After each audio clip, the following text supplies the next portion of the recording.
Sejam todos muito bem-vindos a mais um vídeo da série Apologética em Defesa da Fé. Hoje nós iremos analisar o texto de Daniel 12.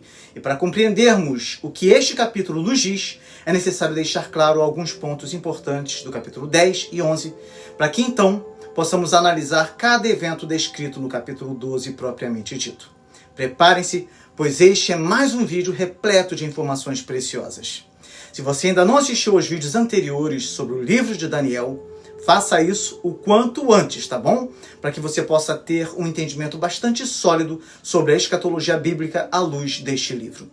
Antes de começar a nossa análise, eu quero lembrar a vocês de sempre verificarem a inscrição de vocês, se ela ainda se encontra ativa aqui no YouTube, visto que muitos inscritos tiveram suas inscrições canceladas automaticamente pela plataforma. Isso é um absurdo, mas tem acontecido todos os dias com vários inscritos. É difícil de acreditar em tudo o que tem acontecido com esses canais aqui do YouTube. O meu, infelizmente, é um destes, tá? Que tem sofrido muito para levar a mensagem cristã e a história do cristianismo para as pessoas. A plataforma interrompe a performance de vários vídeos, cancela os likes de muitas pessoas e indica muito pouco o nosso conteúdo. É uma grande luta, meus irmãos, que tenho travado e que Deus tem me dado forças para não desistir. Então, por favor, verifique se você ainda está inscrito aqui no canal e já deixe o seu like, ok? Só isso por enquanto. Conto com a ajuda de vocês. De cara, é importante identificar que o capítulo 12 está intimamente ligado aos capítulos 10 e 11, já que estes capítulos tratam da última visão deste livro. Daniel recebeu uma longa revelação acerca do futuro e daquilo que acontecerá ao povo de Deus.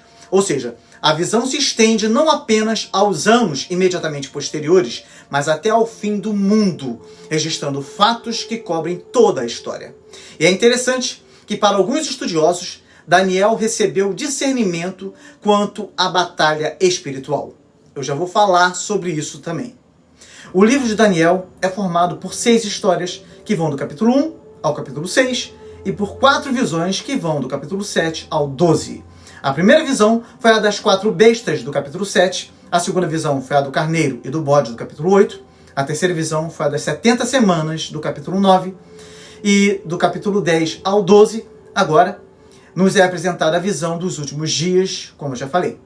Jesus, o Messias prometido, já veio há mais de 2000 anos, cumprindo todas as coisas que os profetas haviam dito a seu respeito e trazendo esperança para todo o seu povo de que ele cumprirá o que foi predito acerca dos tempos do fim.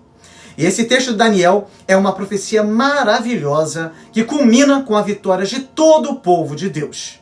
O primeiro ponto importante é que nesta visão, Daniel diz que viu um homem cujas descrições são similares às descrições apresentadas em Apocalipse 1, versículo 13 a 16, acerca de Jesus. No entanto, isso não justifica a interpretação como visão do Cristo pré-encarnado, pois não é admissível considerar que Cristo foi impedido pelo príncipe do reino da Pérsia, conforme Daniel 10, versículo 13 nos informa.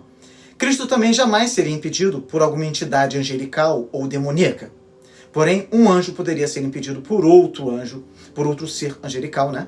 E este anjo que estava transmitindo a mensagem a Daniel, resolveu ensinar Daniel o que ele precisava saber para que ele pudesse transmitir essa mensagem a outros homens. Mas um grande poder havia detido o anjo, a saber, o príncipe espiritual da Pérsia, que na angelologia posterior é chamado de Dubiel, e é considerado um anjo bom que, por ser patrono da Pérsia, estava protegendo os interesses da Pérsia. De fato, a doutrina dos anjos guardiães de indivíduos amplia-se para anjos guardiães e orientadores de nações e reinos. Alguns alegam que há diferentes anjos que exercem funções específicas em diferentes localidades, como patronos, como é o caso de Miguel, pois o versículo 21 do capítulo 10 e o versículo 1 do capítulo 12 indicam que Miguel era o anjo patrono de Israel. Em Enoque 9, versículo 1 e 71, versículo 9, Miguel aparece como um dos 7 arcanjos. Em Judas 9, ele é o anjo que contende com Satanás, e em Apocalipse 12, versículo 7, ele guia as forças boas contra o dragão. E é por isso que alguns estudiosos também admitem que é possível que o anjo que se apresentou a Daniel nessa visão seja um anjo bom. No entanto, apesar de não ser dito que o poder que se opusera a Gabriel e a Miguel era mau, podemos supor isso, visto ter ele se oposto aos anjos e resistido ao plano divino que operava por meio de Daniel.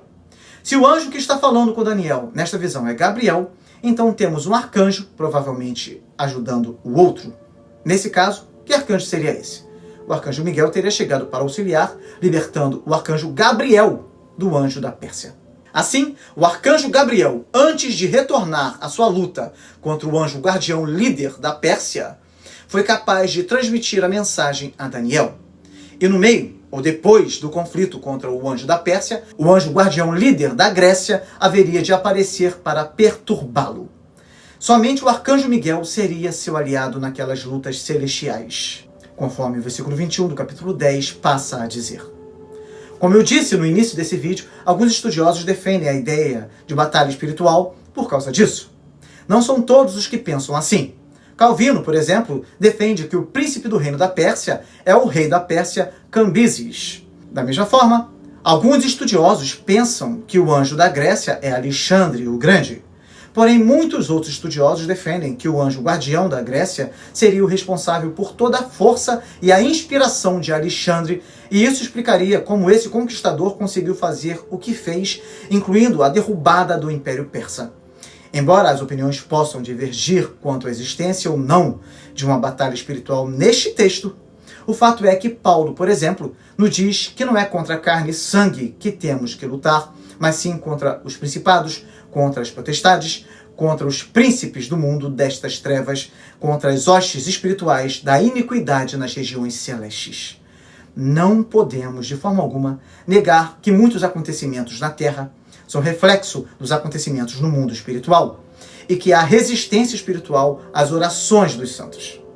Hernandes Dias Lopes, em seu comentário deste texto, diz que nossa principal guerra não é contra o desânimo nem contra os homens, mas contra os principados e potestades. O apóstolo Paulo diz que os homens não creem porque o príncipe deste mundo cega o entendimento dos incrédulos. Esse precioso texto nos ensina, outro sim, sobre as armas apropriadas para vencer esse conflito. Para ter vitória nesse conflito, precisamos nos entregar à oração, ao jejum, ao pranto e ao quebrantamento. Precisamos de discernimento para entender a luta que se trava no mundo visível e também no invisível. Como Daniel, precisamos entender que há poder de Deus liberado por meio da oração. Precisamos continuar orando, mesmo que a resposta demore a chegar até nós, não obstante já ter sido deferida no céu. Glória a Deus por isso. O anjo revelou a Daniel o futuro profético de Israel, os planos de Deus quanto ao povo israelita sobre a Pérsia e a Grécia e o que aconteceria nos últimos dias antes do estabelecimento do reino de Deus. O capítulo 10 termina nos mostrando que Gabriel e Miguel eram os dois anjos guardiães líderes de Israel. O capítulo 11, por sua vez, nos apresenta a visão e parece que, tal como o sonho das 4 bestas do capítulo 7, bem como a visão do carneiro e do bode do capítulo 8, esta visão diz respeito aos reinos que se seguirão sucessivamente até chegar o governo de Antíoco Epifânio. E conforme eu já falei anteriormente, Antíoco Epifânio é considerado um tipo do anticristo vindouro, assim como a tribulação trazida por ele representa o fim da presente era que passará quando o reino de Deus for inaugurado. Então, meus irmãos, o capítulo 11 nos informa que a liderança da Pérsia, nos dias de Daniel, quando a visão foi dada, seria sucedida por 3 governantes, presumivelmente Cambises II, Gautama e Dario I. O 4º rei seria Xerxes, que foi mais rico que seus antecessores e usou sua fortuna para formar e manter um imenso exército com o qual atacou a Grécia. Esses reis viriam depois de Ciro, que era o rei da Pérsia quando a visão foi dada. É importante mencionar que mais de 4 reis estiveram envolvidos nesse período e que há, portanto, diferentes listas. Mas é preciso considerar que somente os reis realmente mencionados na Bíblia devam ser incluídos na lista. Ou que o número 4 não visava ser exato, mas somente simbólico, indicando o governo completo da Pérsia. Governo este que foi destruído pela invasão grega. Já vimos nos vídeos anteriores que o rei poderoso que se levantou depois destes foi Alexandre o Grande, que derrubou o Império Persa, colocando o mundo inteiro da época sob seus pés. Ele conquistou o mundo em apenas 10 anos, mas morreu aos 33 anos de idade na Babilônia. E Calvino chegou a dizer que ele se afogou na própria bebedeira e vaidade. Alexandre tinha uma grande simpatia pelo povo judeu. Depois da construção da cidade de Alexandria, muitos judeus se transferiram para lá e adotaram a cultura helênica. Foi em Alexandria, mais tarde, que foi feita a tradução do Antigo Testamento do hebraico para o grego, conhecida como a Septuaginta, uma versão que possivelmente foi usada pelos apóstolos. Vimos também, no vídeo sobre o carneiro e o bode, que os generais de Alexandre, por ocasião de sua morte, dividiram o reino em 4 partes principais, pois Alexandre não teve herdeiros e isso levou à divisão de seu império, ocasionando muitos conflitos, incluindo os conflitos de uns reinos contra os outros. Os reis do sul foram os Ptolomeus e os do norte foram os Seleucidas. O poder de cada rei variava com a época, pois algumas vezes os Ptolomeus eram mais fortes e outras vezes os mais fortes eram os Seleucidas. Assim, o poder foi se alternando ao longo do tempo, ora nas mãos da Síria, ora nas mãos do Egito. Os versículos 5 e 6 do capítulo 11 falam da aliança entre a Síria e o Egito. Berenice, a filha do rei do Egito, Ptolomeu Filadelfo, foi dada em casamento ao rei da Síria, Antíoco II Teós, para segurar a aliança. Mas o casamento não teve o resultado desejado, ou seja, unir os dois reinos.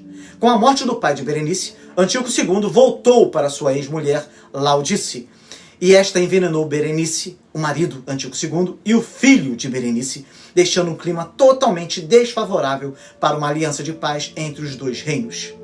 No reinado de Ptolomeu II, os judeus foram cercados de todos os favores e garantias. Ele construiu várias cidades em território palestino com o propósito de ganhar a amizade do povo judeu. Foi nesse período que a Septuaginta foi feita. Os versículos de 7 a 12 do capítulo 11 nos mostram a derrota da Síria pelo Egito. O irmão de Berenice, Ptolomeu III, o renovo mencionado no versículo 7, venceu a batalha contra o norte e matou todos os que assassinaram sua irmã. Também levou todos os tesouros da Síria de volta para sua terra. Por algum tempo, houve considerável superioridade dos Ptolomeus sobre os Seleucidas. Se os versículos de 7 a 12 mostram a derrota da Síria pelo Egito, em contrapartida, os versículos de 13 a 16 narram a derrota do Egito para a Síria. O norte teve uma decisiva vitória em Sidom. Antíoco, o Grande, rei do norte, parecia invencível. Ninguém era capaz de lhe resistir. Para vencer o sul, ele concluiu que a melhor maneira era usar da sutileza, dando a sua filha Cleópatra ao rei do Egito, Ptolomeu V, em casamento. Para quê? Para que pudesse destruir internamente o reino. Na época, Ptolomeu V tinha apenas 12 anos de idade. Assim, o casamento se realizou 5 anos depois. Antíoco pensou que, por intermédio desse casamento, ele firmaria seu poder sobre o reino do sul. No entanto, Cleópatra acabou ficando do lado do seu marido, fazendo com que o plano de seu pai fracassasse. Nos versículos 18 e 19, nos é dito que Antíoco se voltou para as terras do mar, para as cidades costeiras, a começar pela Ásia Menor, e para a Grécia. Mas foi nessa ocasião que Roma enviou Cornélio Cipião, um general, para detê-lo. Ele foi forçado a voltar a seu país em 188 a.C. e morreu um ano mais tarde. Assim, as ambições territoriais de Antíoco chegaram ao fim. O cobrador de impostos mencionados no versículo 20 foi Seleuco Filopater, o filho de Antíoco. Os altos impostos cobrados por ele era para pagar tributos a Roma. Isso trouxe muito sofrimento ao povo. Porém, Heliodoro, seu tesoureiro, o envenenou, pelo que ele morreu sem ira nem batalha. Mas uma profecia cumprida de forma perfeita. Heliodoro era o irmão de criação de Seleuco Filopater e Antíoco IV Epifânio era seu sucessor e irmão. Então é bem provável que Antíoco IV Epifânio esteja envolvido no assassinato de seu irmão. Nós já falamos sobre as atrocidades cometidas por Antíoco IV Epifânio, as quais são descritas dos versículos 21 a 45 do capítulo 11 e que fazem com que ele seja considerado um tipo do anticristo vindouro. As ordens sacrílegas de Antíoco IV Epifânio encontrou uma enorme resistência de um grupo de judeus liderados pelo sacerdote Matatias. Assim começou a chamada Guerra dos Macabeus. No ano 166 a.C., só uns meses depois de começada a guerra, Matatias morreu e um de seus filhos, Judas, sucedeu como líder do movimento. Antíoco IV Epifânio pensava que seu exército destruiria a rebelião em curto espaço de tempo, mas equivocou-se. O exército sírio sofreu derrota após derrota. Em dezembro do ano 164 a.C., o exército dos Macabeus marchou triunfante pelas ruas de Jerusalém. Em 25 de dezembro desse ano, o templo foi purificado e restaurado o culto a Yahvé. Assim, com a morte de Antíoco IV Epifânio, começou a consumação final, tendo em vista a iminência do fim. São muitos os estudiosos que interpretam Daniel 11, versículo 36 a 45, como uma profecia tocante ao anticristo escatológico, alegando que esta é a interpretação tradicional da igreja cristã. Eu já falei sobre isso na análise do capítulo 8. Isso vai ficar mais claro agora com a análise do capítulo 12 de Daniel, que nos impressiona com os eventos que marcarão o fim dos tempos. Este capítulo nos leva a tempos posteriores aos de Antíoco IV Epifânio, até a consumação dos séculos. Vai ficar claro que a profecia diz respeito à grande tribulação que dará fim ao mundo como o conhecemos e que tudo terminará com a ressurreição geral, a grande separação entre os salvos e condenados e a inauguração do reino dos santos. Logo no versículo 1, nos deparamos com uma descrição da grande tribulação. E naquele tempo se levantará Miguel, o grande príncipe, que se levanta a favor dos filhos do teu povo, e haverá um tempo de angústia, qual nunca houve, desde que houve nação até aquele tempo. Mas naquele tempo livrar-se-á o teu povo, todo aquele que for achado escrito no livro. Você, mesmo sendo ainda jovem, já notou que muitos sinais do fim dos tempos já aconteceram e continuam acontecendo. Quem não se lembra do maremoto ocorrido na Ásia em 26 de 12 de 2004? Foram mais de 60 mil mortos, uma tragédia que abalou o mundo inteiro. O que dizer dos terremotos em tantos outros países, das guerras, dos falsos profetas que se levantam com tanta frequência em nossos dias e de tantos outros sinais que nos cercam, como a perseguição religiosa ferrenha ao redor do globo, o número enorme de novas doenças que surgiram nas últimas décadas, a forma impressionante como o amor de muitos tem se esfriado e, como fruto disso, toda sorte de violência tem acontecido ao nosso redor. A apostasia tem crescido em todo o globo terrestre. Mas, graças a Deus, a pregação do Evangelho a novos povos, tribos e nações tem avançado também.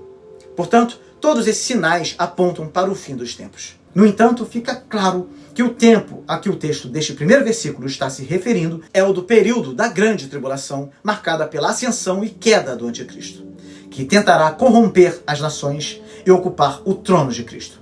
E é importante deixar claro que esse é o objetivo de Satanás, o desejo ardente de destruir as obras de Cristo.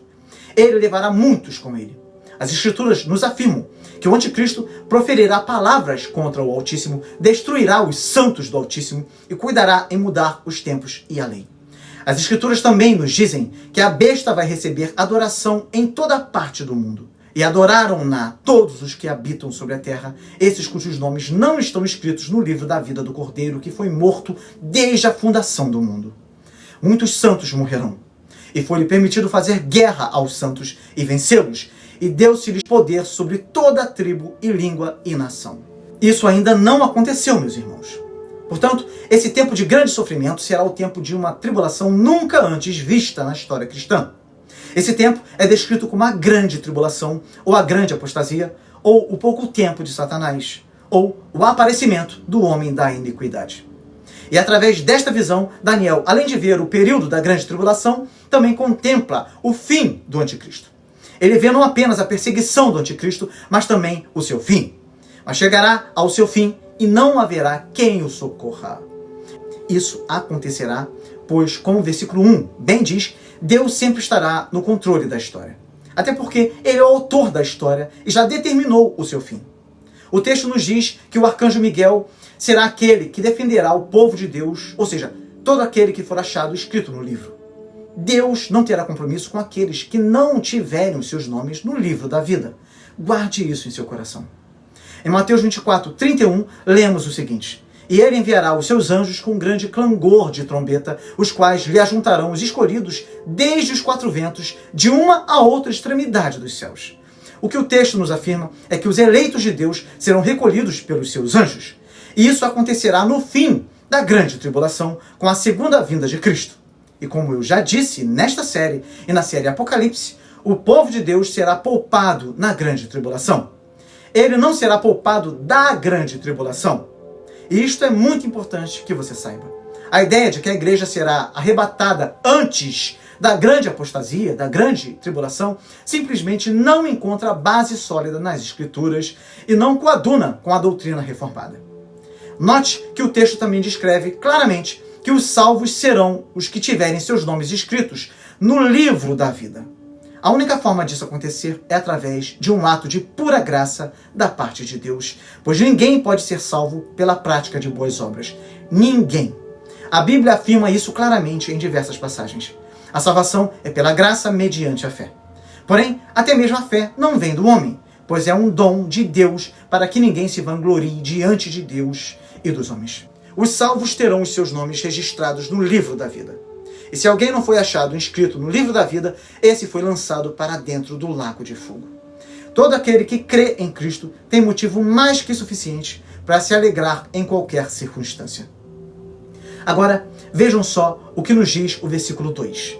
E muitos dos que dormem no pó da terra ressuscitarão, uns para a vida eterna e outros para a vergonha e desprezo eterno.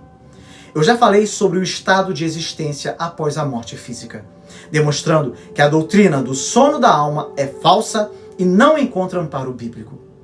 É por isso que a igreja cristã sempre combateu essa falsa doutrina. Então, assista ao vídeo, pois isso vai ficar bastante claro. O dia em que os anjos vierem a juntar os escolhidos de Deus é chamado de último dia. Este será o dia da ressurreição, o dia do fim, a ressurreição geral. O pecado é a causa dos filhos de Deus morrerem fisicamente. A morte virá para todos, com exceção daqueles que estiverem vivos na ocasião da segunda vinda de Cristo. Estes serão transformados num abrir e piscar de olhos. Eu já falei sobre esse evento maravilhoso, que será a transformação pela qual os vivos passarão na parousia. E embora os filhos de Deus, em geral, não sejam poupados da morte, todos seremos libertos do poder da morte. E isso é algo certo. Daniel é claro ao afirmar que haverá uma ressurreição do corpo, que haverá uma vida além túmulo. Os defensores do sono da alma distorcem esse texto. Só para ficar claro, o que dorme no pó da terra é o corpo e não a alma. Um outro ponto muito importante é o uso da expressão muitos, se referindo a todos. E muitos dos que dormem no pó da terra ressuscitarão. O termo muitos deve, de fato, ser interpretado como todos, pois esta é uma forma usada no hebraico para destacar a imensidão dos números envolvidos numa determinada passagem. E o texto também nos diz que, embora todos ressuscitarão, uns terão um destino diferente de outros. A passagem nos diz que uns ressuscitarão para a vida eterna, ao passo que outros ressuscitarão para a vergonha e desprezo eterno. Ou seja, haverá um julgamento. Todos compareceremos diante do grande trono branco. Uns serão condenados, outros serão absolvidos pelo sangue de Jesus. Ou seja, o que aguarda você que está ouvindo esse vídeo agora é a felicidade eterna ou o desprezo eterno. Isso vai depender de suas escolhas enquanto estiver em seu corpo físico, na vida que o Senhor está te permitindo viver nesta terra, pois o seu destino não poderá ser mudado após a morte. O texto continua nos dizendo: os que forem sábios, pois, resplandecerão como o fulgor do firmamento, e os que a muitos ensinam a justiça, como as estrelas, sempre e eternamente. Os justos resplandecerão para sempre em seu estado esplendoroso. Isso será especialmente verdadeiro no caso daqueles que tiverem desviado a outros do caminho do mal, para seguirem o caminho do bem. Eles salvarão a si mesmos e a seus semelhantes dos caminhos da morte e da apostasia, e por isso serão recompensados. Em Mateus 13, versículo 43, está escrito: então os justos resplandecerão como o sol no reino de seu Pai. Quem tem ouvidos para ouvir, ouça. Palavras do nosso Senhor Jesus Cristo. O verbo resplandecer nos lembra da luz, não é verdade? A luz está associada aos bons, pois Deus é luz, Cristo é luz e o crente é luz. Essa é a consolação oferecida como apoio aos que forem testemunhas da tribulação dos últimos dias. Veja o que Tiago 5, versículo 20 nos diz. Sabei que aquele que converte o pecador do seu caminho errado salvará da morte a alma dele e cobrirá a multidão de pecados. É assim que os sábios agem e receberão a sua recompensa. Em contraste, os insensatos que se entregam à multidão de pecados serão condenados. Você faz parte de qual grupo? Daqueles que resistirão à sedução e à perseguição do sistema do mundo? Daqueles que procuram conduzir outros à justiça? Ou vai preferir fazer parte do grupo dos insensatos, dos pecadores, dos réprobos? Você pode mudar a sua história se decidir caminhar com o Senhor da história. Aqueles que caminharem na luz brilharão eternamente. Sabemos que muitas estrelas morrem, mas o corpo ressurreto que o crente receberá nunca mais morrerá e seu brilho jamais se apagará. Glória a Deus por isso. O versículo 4 diz o seguinte: E tu, Daniel, encerra estas palavras e sela este livro até ao fim do tempo. Muitos correrão de uma parte para outra e o conhecimento se multiplicará.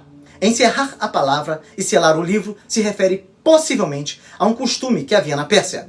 Quando um livro era copiado e ficava disponibilizado ao público, uma cópia era selada e colocada na biblioteca para que as próximas gerações também pudessem ter acesso. Ou seja, o selo testificava que o livro estava completo e, portanto, tinha sua integridade preservada.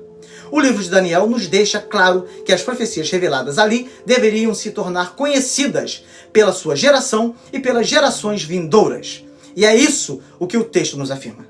O conhecimento tem se multiplicado ao longo dos séculos. E veja a importância desta informação, pois estamos tratando de assuntos relacionados a profecias, ou seja, assuntos que requerem uma análise apropriada. E a despeito disso, o texto nos afirma que, embora seja uma palavra profética, não é uma mensagem fechada, que só alguns poderiam ter conhecimento. E examinando o livro de Daniel, percebemos que ele era uma espécie de luz no oceano do conhecimento, cuja função era dar a direção para a humanidade sobre o que o futuro lhe reservaria. A história da redenção humana estava sendo revelada.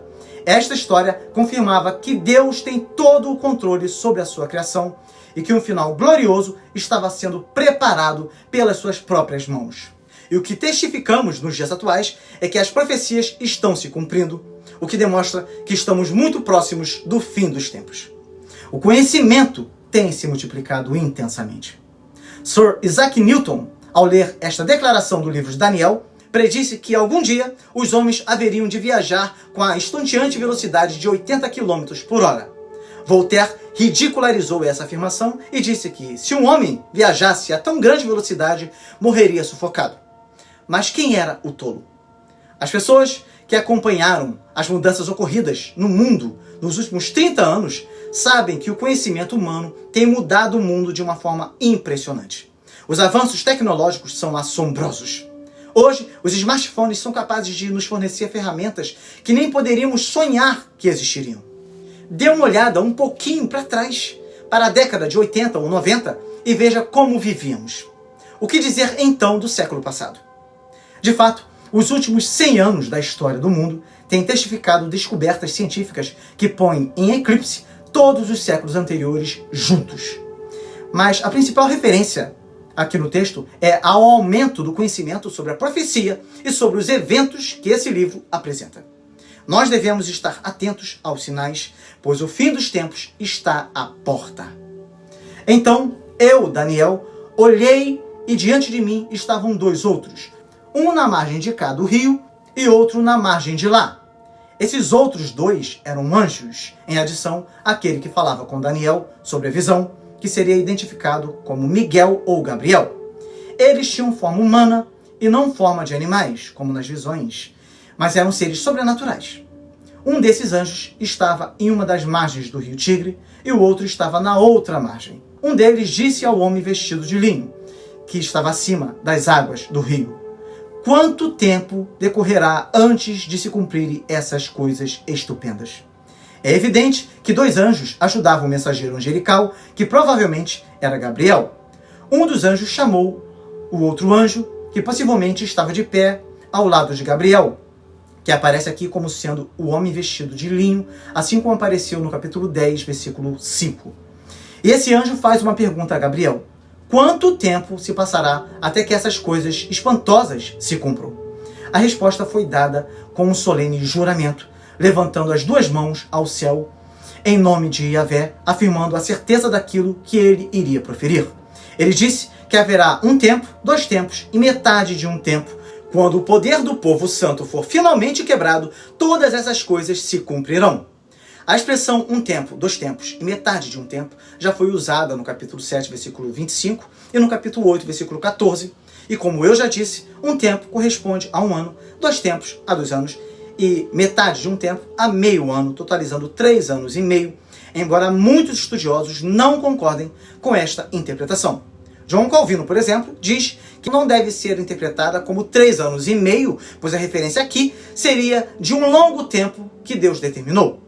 E esse tempo compreenderia, nesse caso, todo o período da história da igreja, com ênfase no fim dos tempos, ou seja, no tempo da grande tribulação.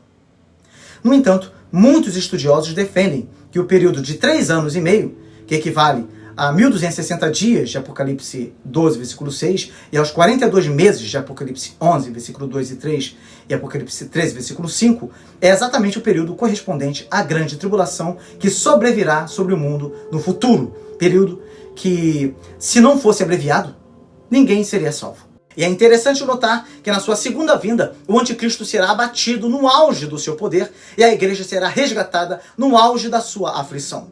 E quando se acabar a destruição do poder do povo santo, todas estas coisas se cumprirão. É muito importante ter em mente este fato. O mal será destruído quando tudo estiver na plenitude de seu poder e domínio. Portanto, igreja do Senhor, não desanime ao ver estas coisas acontecendo. Este será mais um sinal do fim dos tempos e da derrocada de Satanás. No versículo 8, percebemos que Daniel não entendeu a mensagem e perguntou: Senhor meu, qual será o fim destas coisas? Portanto, o versículo 11 torna-se a explicação do versículo 7 e não uma unidade separada de tempo.